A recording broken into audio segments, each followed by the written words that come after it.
In this video, I'm going to show you and tell you what it's like to live in Columbus, Ohio. Hi, welcome back to my channel. My name is Nikki Butcher. I am a local real estate agent and investor here in Columbus, Ohio. This channel, I talk all about real estate, Columbus, and lifestyle. So I've been living in Columbus for about 6+ years now. I graduated May 2020 from OSU, and then I moved to Grandview right after, which is like 10 minutes from OSU. And now I live in Schumacher Place, which is about a block away from German Village. And if you don't know what German Village is, it's a super popular place here in Columbus. It's in a historic district, and it's very vibey, lots of cute artsy stuff around, and restaurants, bars, and little shops. So today I'm going to take you to Stauffs, which is my favorite coffee shop. I'm in need of some coffee, so let's go. Also, one thing I really love about living in this area is that it's super walkable. So this is a really cute restaurant that I like. It's really small. It's called Sycamore, and it's really on Sycamore. But it's got healthy food and really good coffee. And in summertime, nice little dining area, or dining patio. And this is German Village. Sometimes I can't even believe that I live in this area. It's so unique, so charming. All of the houses are brick. Well, at least most of them are. The cobblestone streets just take you back in time, and it's such a unique place to live in the Columbus area. Coming up right here is Lindsay's. It's a very popular restaurant in German Village. The patio is gorgeous in the summertime. You can't really see it now because it's winter, but they have really good food, and it's very upscale. And here's 3rd Street. There you can see downtown. Super close. It's about 5 minutes, so I love that. This is the street that the coffee shop is actually on. There's multiple locations of Stauffs too. I just really love their coffee, and this is walkable for me, so I go to this one pretty often.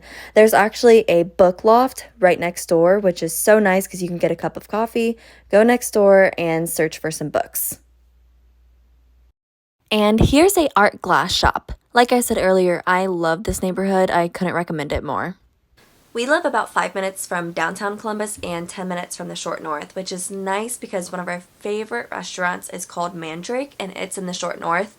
It's newer. They have amazing sushi, and their sushi is non-GMO, super healthy, and we just can feel like the difference between that sushi compared to other places.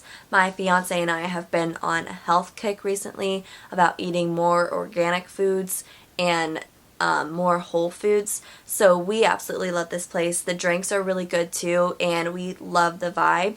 As you can see, it's literally so gorgeous. They have the perfect view of the city, and it's literally somewhere that we go probably once a week.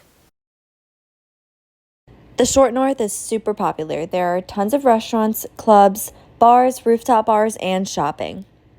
When people talk about living in Columbus, a lot of the times they'll refer to the suburbs around Columbus as Columbus. For example, like Dublin, Hilliard, Powell, Worthington, Westerville, Grove City, Pickerington, Reynoldsburg, Obetz. All of these different areas are technically their own city, and a lot of people call Columbus the 20 or 30-minute city because you can get pretty much anywhere from one side of the town or one side of the city to the other in 20 to 30 minutes, depending on how fast you drive. So getting around in Columbus is relatively easy. We don't have too much traffic, but I don't know how long that is going to stay for. I really like the suburbs around Columbus. It's nice being 15 to 20 minutes away from the city, but also getting the out of the city kind of feel. And all the suburbs have pretty good schools, and there's good things to do in each of the suburbs as well. And today I'm going to Easton. This is a outdoor and indoor mall that I've been going to for probably, 10+ years. My family would take me all the time when I was little, and I always loved coming to Columbus because of Easton. And it's expanded so much, but right now I'm just going to North Star Cafe to grab some lunch and hopefully do some work here, but then I found out that they don't have Wi-Fi. So I just had my beet salad, which was good, and some coffee. Next, I'm going to give you a drive around Easton because honestly, it was too cold this day to walk, and I had heels on.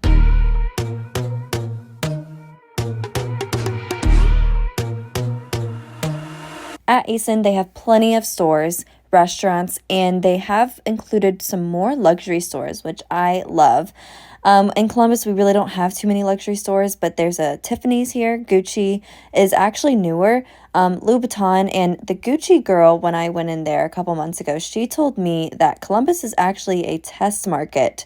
I think the first or second test market they have for fashion, which I thought was really interesting. Right here is Cooper's Hawk. It's a winery and restaurant. Super good wine and food. Back here is actually where they're expanding on a lot. They have Restoration Hardware, Penn's Mechanical, and more restaurants they're adding on.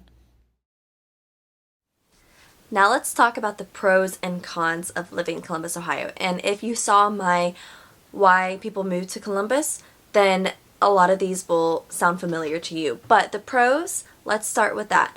There's a lot of good restaurants here, good food, lots of good opportunity for jobs and opening up your own business. The parks here are pretty nice. There's still like naturey stuff out there, even though we don't have any nice views like the mountains or beach, but there's tons of parks and outdoor activities that you can do. In the wintertime, it can be a bit difficult though. Like I said, there's tons of restaurants. There's a lot more new rooftop bars they're adding, shops, concerts, sports events, festivals, a lot of things to do that people don't really know about Columbus.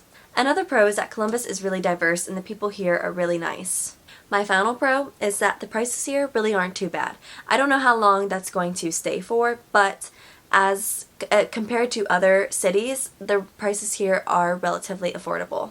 Now, as far as the cons go, the weather is obviously the biggest thing. Most people don't want to live in Ohio because literally one day it's 20 degrees and then 4 hours later it's like 60 degrees. I've been getting sick on and off because of this weather. It's literally insane. There's not a lot of nice views here. Yeah, we have the city, but it's obviously not like New York City or a really, really pretty city with tons of skyrisers. And then there's obviously no beach, there's no mountains, so there's not that view there that draws a lot of people too, which is something that I would really love to have, some kind of view and warmer weather. Another con that I think of, we don't have an international airport, so you can't just fly to Paris or fly to somewhere in Europe from Columbus. You always have to go to a different airport. I don't know if they plan on doing anything about that. I don't know if they even can, but that's, I guess, another con that someone could bring up about Columbus. Other than that, I really can't think of too many bad things about Columbus, but obviously I'm biased. So I hope you enjoyed this video. If you do, please give it a thumbs up, and I will see you in my next video. Thanks for watching.